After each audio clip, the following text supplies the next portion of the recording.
मुंबई से लेकर यूपी के मेरठ तक इन दिनों हलाल सोसाइटी पर जमकर बवाल मचा हुआ है। मुंबई के बाद अब मेरठ में दावा किया जा रहा है कि इस सोसाइटी में सिर्फ मुस्लिमों के लिए फ्लैट और अपार्टमेंट दिए जाएंगे। हिंदुओं की एंट्री यहां बैन रहेगी। यहां इस्लाम के मुताबिक चीजें होंगी, मजहबी पढ़ाई होगी। लेकिन मेरठ के मजहबी अब्दुल्ला अपार्टमेंट के खिलाफ एक्शन की तैयारी हो रही है। कैसे, देखिए हमारे खास रिपोर्ट में।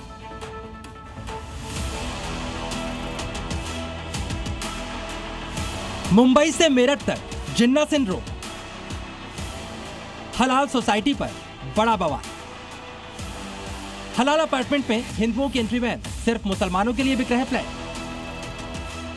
इन दो तस्वीरों को ध्यान से देखिए। पहली तस्वीर मुंबई की है। सुकून एम्पायर के इस बहुमंजिला प्रोजेक्ट में हिंदुओं के लिए कोई जगह नहीं। यहाँ सिर्फ मुसलमानों के लिए फ्लैट बेचे जाएंगे। खास बात तो ये है कि इस सोसाइटी के विज्ञापन को भी मजहबी रंग दे दिया गया है। वहीं दूसरी तस्वीर मुंबई से 1400 किलोमीटर दूर मेरठ की है। यहाँ की अब्दुल्ला रेजिडेंसी कॉलोनी पर आरोप है कि यहाँ पर हिंदुओं की एंट्री बैन है।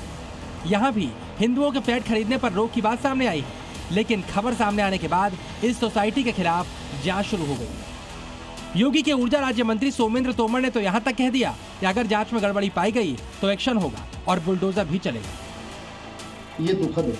इस तरह की घटना जैसी जानकारी में आया है कि अब्दुल्ला रेजिडेंसी के नाम से, जहां पर हमारा 5th फेज जो हमारा दिल्ली मेरठ एक्सप्रेसवे का है, जो हम लोग आवास विकास की जहां पर टाउनशिप लेकर आ रहे हैं, यानी हम लोग विकास की सोच के साथ जिस क्षेत्र को आगे बढ़ाना चाहते हैं, वहां पर इस सोच के साथ कि एक ही धर्म के लोग उस कॉलोनी में रहेंगे, मैं उसकी जांच करा रहा हूँ। आरोप है कि पिछले 10 साल से विकसित हो रही मेरठ के हापुड़ रोड पर स्थित इस अब्दुल्ला रेजिडेंसी कॉलोनी में हिंदू समुदाय के लोगों के लिए प्रॉपर्टी खरीदने पर बैन है। हम मौजूद हैं मेरठ की अब्दुल्ला रेसिडेंसी पर, जहां पर गंभीर आरोप जो है वो ऊर्जा राज्य मंत्री सोमेंद्र तोमर ने लगाया है कि एक विशेष वर्ग के लोग जो है वो ही सोसाइटी के अंदर मकान जो है वो यहाँ खरीद सकते हैं। बाकायदा इस पूरे मामले के लेकर उस सर्वे कमेटी की मांग जो है वो ऊर्जा राज्य मंत्री सोमेंद्र तोमर ने की है। जिलाधिकारी से इस पूरे मामले की शिकायत जो है वो ऊर्जा राज्य मंत्री के द्वारा इस वक्त यहाँ की जा चुकी है। आरोप है कि कॉलोनी में मस्जिद का निर्माण किया जा रहा है, लेकिन कॉलोनी के प्रोजेक्ट मैनेजर शिवम शर्मा ने इस तरह के आरोपों से इनकार किया है। हिंदुओं की एंट्री है।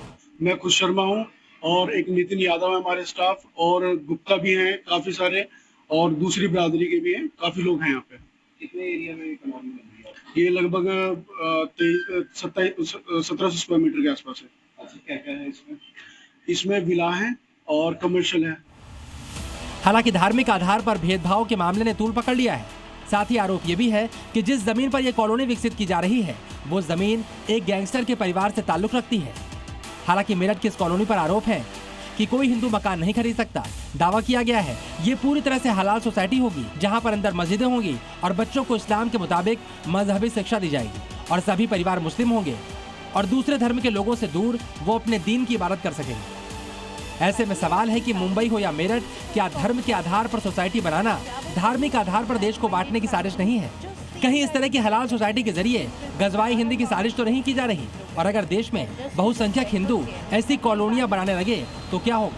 ऐसे में इस तरह की कट्टरपंथी सोच और बंटवारे वाली नीयत रखने वालों के खिलाफ बुलडोजर चलना बहुत जरूरी है। ब्यूरो रिपोर्ट, जी मीडिया।